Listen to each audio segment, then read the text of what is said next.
Hello, and welcome to episode 15 of Sarastro's Star Wars painting series.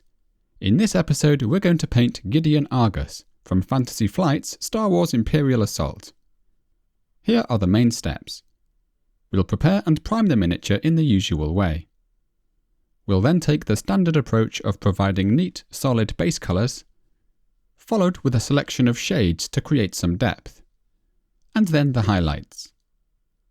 Our finishing touches will include painting the eyes and mouth, along with some optional clothing details and some weathering. Let's begin. Before priming the miniature, I've noticed a small gap at the back of the shoulder, which I'm going to smooth over with some green stuff. For more details on how to do this, please refer to episode 10. I've then primed Gideon in white, but black would also be fine. Now we're ready to begin painting. I'm going to begin by painting the only area I plan to give a dry brush to, which is the gun. For this, I'm using Mechanicus Standard Grey.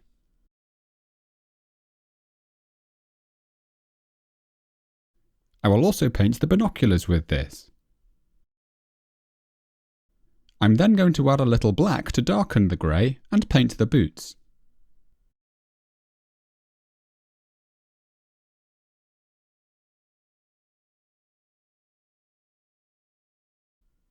Once that's dry, we can go ahead and provide a light dry brush with some Leadbelcher just to the pistol.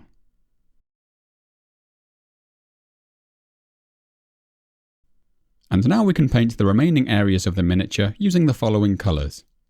For the skin, I'm using a mix of Mournfang Brown with a small amount of Caledor Sky, mixed in a roughly 4:1 ratio, which both darkens and cools the tone slightly. Anything between 2 to 4 thin layers may be needed to achieve good solid coverage.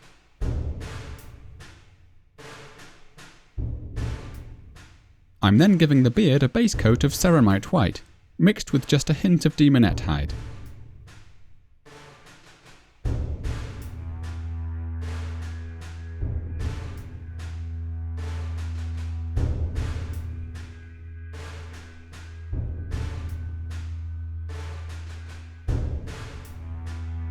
For the coat, I'm using Zandri Dust.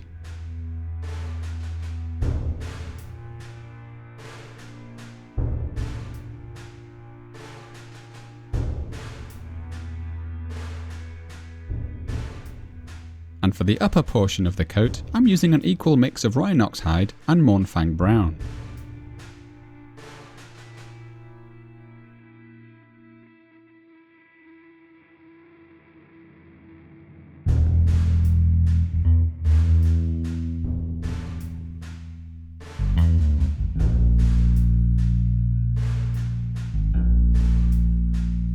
For the vest, I'm using Skrag Brown, mixed with just a little Evil Sunz Scarlet.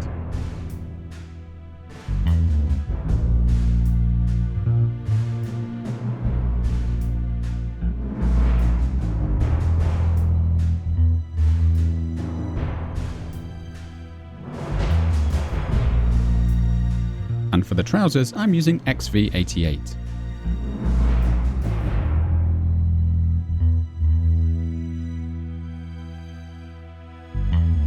Finally, I'm painting the belt with some Rhinox Hide and the buckle with some Ironbreaker.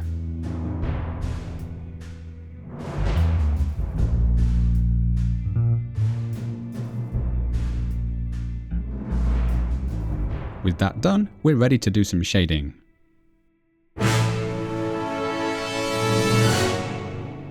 We're now going to apply some dark washes to bring some depth to the shadows. For what it's worth, I'm shading the skin with some Reikland Fleshshade.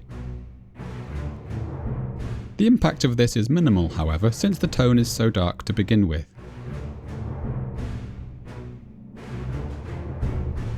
We can then use some Nuln Oil for the gun, binoculars, and boots.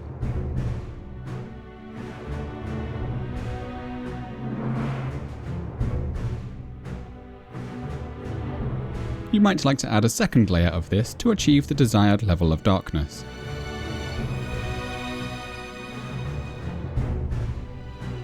For the beard, I'm thinning some Nuln Oil with an equal quantity of Lahmian Medium, and then adding just a hint of Druchii Violet.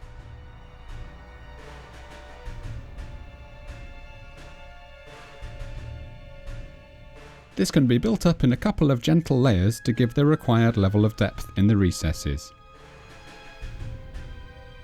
For the rest of the miniature, we can use some neat Agrax Earthshade.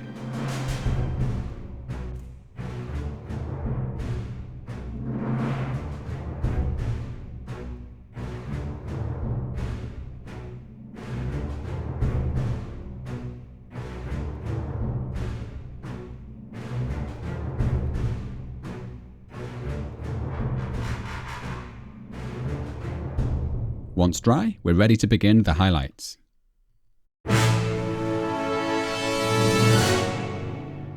For the vest, I'm going to begin with some thinned Skrag Brown.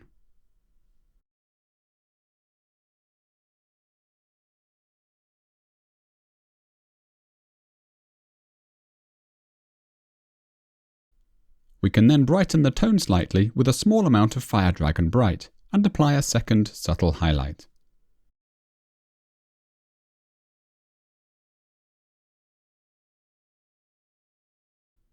It's worth adding a couple of layers to ensure we've really maxed out the highlight. I want to push the highlight just a little further, so I'm going to add a touch more Fire Dragon Bright to the mix, and add one final small highlight to the most prominent ridges in the fabric.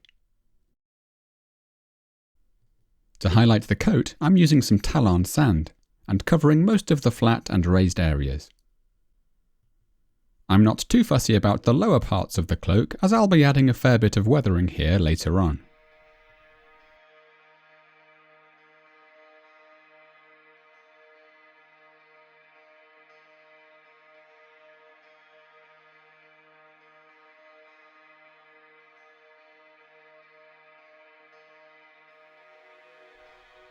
I'm then lightening the tone with a roughly equal quantity of Screaming Skull, along with a couple of small dabs of Fire Dragon Bright to warm the tone. Here I'm adding the Screaming Skull, and here the Fire Dragon Bright.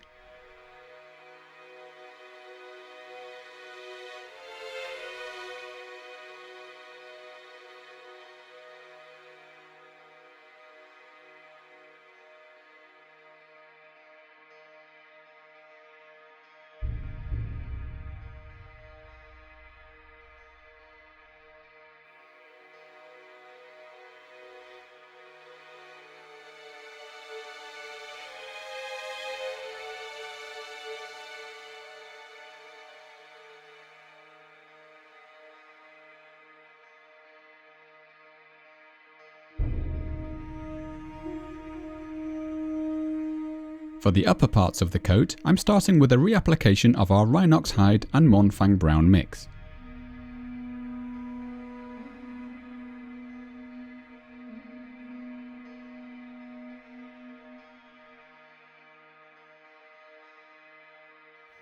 This can then be lightened with increasing amounts of Skrag Brown.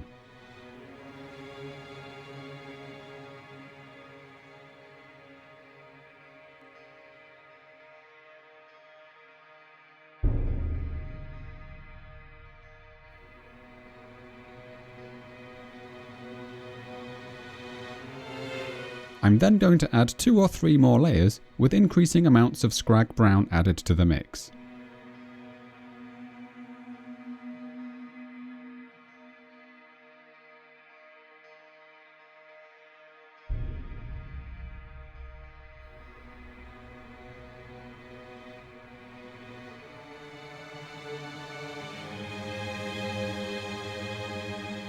I'm focusing mostly on the tops of the shoulders, decreasing the area of highlight with each addition of the Skrag Brown.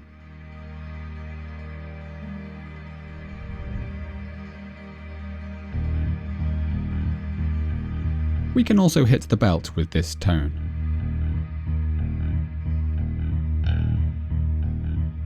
Here you can see that my lightest highlight is pretty close to the pure Skrag Brown that you can see on the right.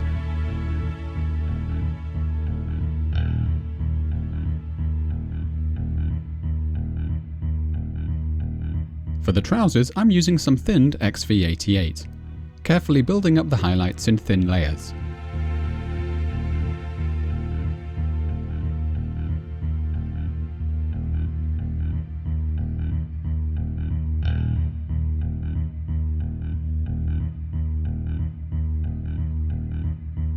Be mindful that this is one of those colours that appears slightly lighter when it's wet, so if you're afraid you've gone too light too soon, give it a minute to dry and it might look fine after all. I'm now going to add a small amount of Tallarn Sand to create my next highlight.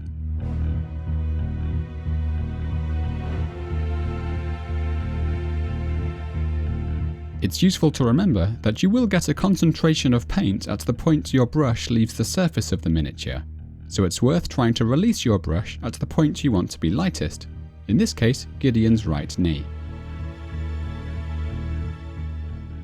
Additional Tallarn Sand can be added to build the highlights up. Here I've built up to a highlight of almost pure Tallarn Sand.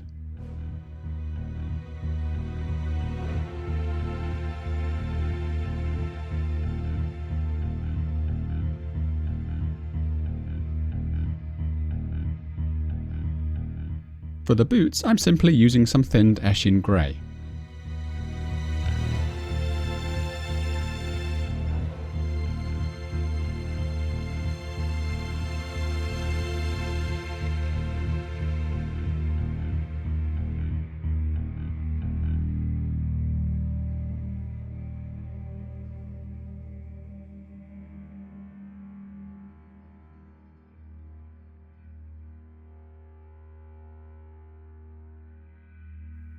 Now we're going to recreate Gideon's beautifully rich skin tone. I'm going to begin with the original base colour using one brushful of Mournfang Brown and a little Caledor Sky.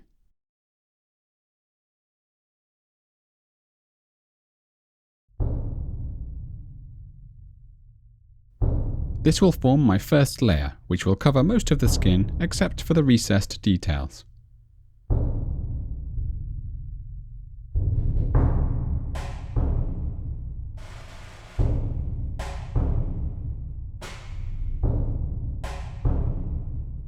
I'm then going to mix a brushful of Skrag Brown with some Gorthor Brown, and add some of this to the base tone. Here on the left is my Skrag and Gorthor mix, which we then use to lighten the Mournfang Caledor base tone on the right.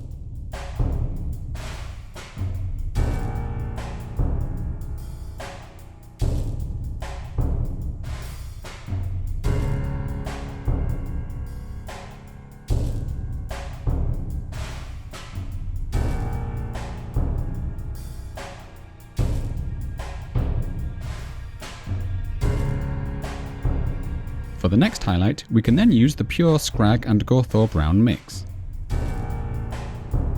Two thin, slightly diminishing layers with each of these tones is the key to producing smooth transitions.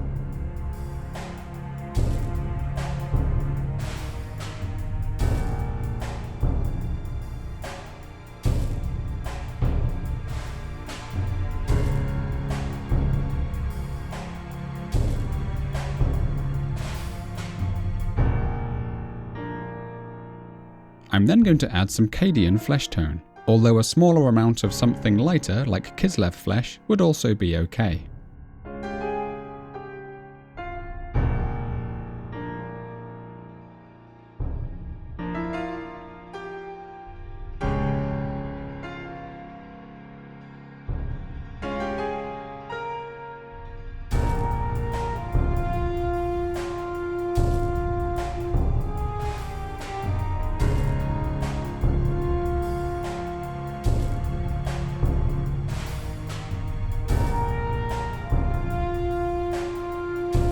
I'm going to add one more portion of Cadian Fleshtone to lighten the mix for one final highlight. Here I'm emphasising the front of the forehead, the cheekbones and the area just beneath the eyes.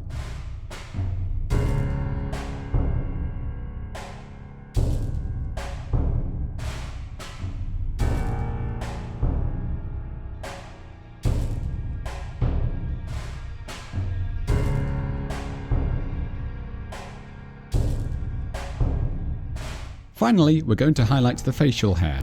For that, we just need a few small touches of white scar.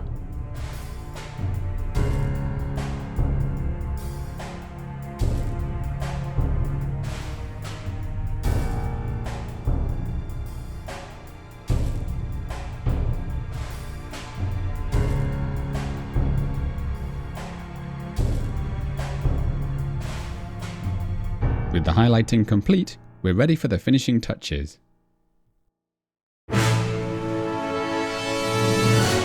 We're going to begin by painting the mouth. For the tongue, I'm using a roughly equal mix of Daemonette Hide and Emperor's Children.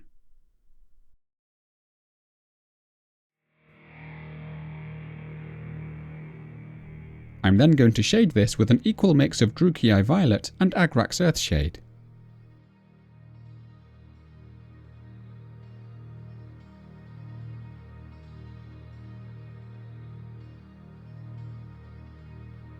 I'm going to provide a second application just into the gap between the tongue and lower lip, and the deeper recesses.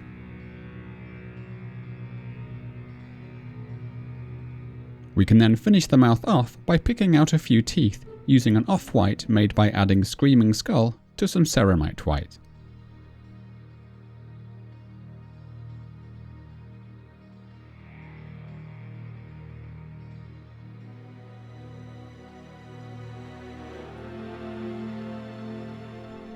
Next we're going to paint the eyes, beginning with a small dab of white for each one.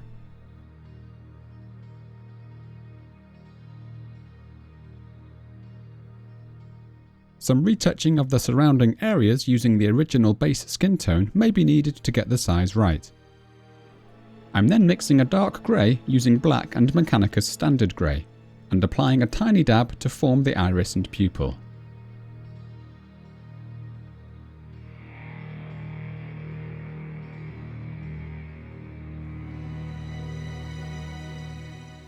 After some additional neatening up with my skin tone, the face is complete. Next, I'm going to paint the badges on Gideon's coat. This is quite fiddly to do and could be considered optional. First, I'm going to use some Celestra Grey to paint the chest badge.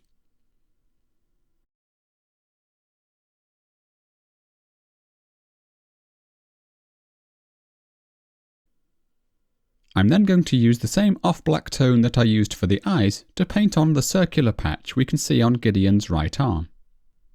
The fact the coat is quite uneven here means that our circle doesn't have to be especially even either.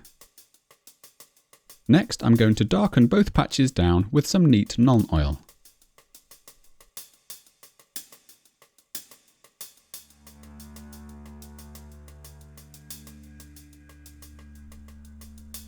I'm now using some Mephiston Red to apply a small dab to represent each of the red squares on the chest badge.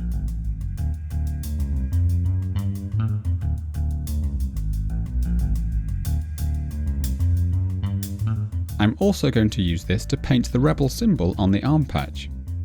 Once again, we shouldn't worry about being too neat or symmetrical, since the fabric is quite wrinkled anyway. Now I'm going to lighten some Administratum Grey with some white, and add a small dab to each grey square of the chest patch.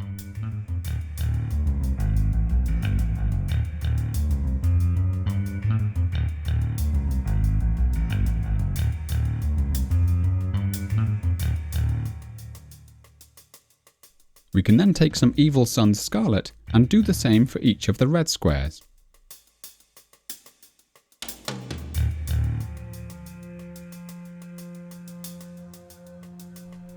This should be just enough to accent the design, even if it isn't especially neat.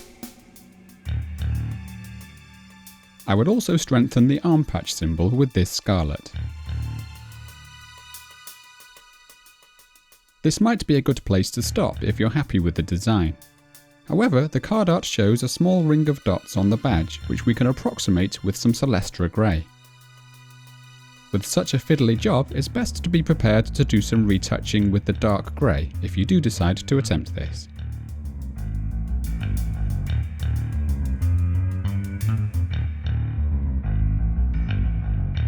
I'm now going to add a little additional character to the figure by adding some weathering, starting with some limited mud effects for the boots.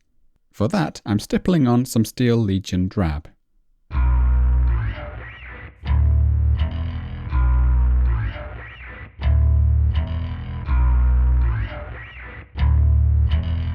For the coat, we need a more contrasting tone, so I'm using some Stormvermin Fur.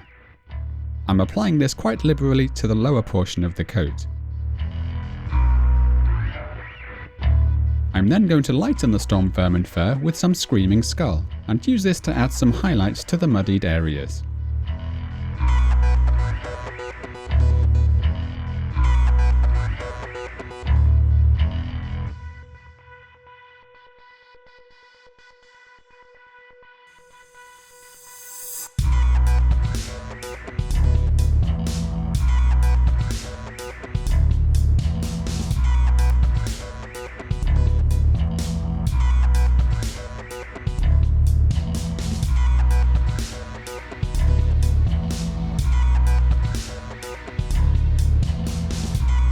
With that done, we can now protect the miniature with some matte varnish.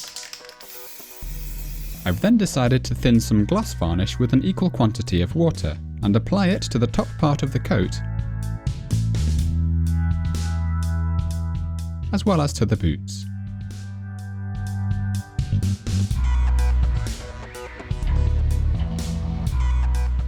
Following the steps outlined in episode 10, I'm also rebasing the miniature.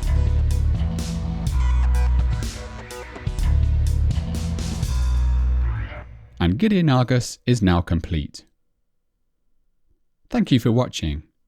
We now have just 2 of the base set heroes remaining, which we'll be covering alongside the other miniatures now available over the coming months.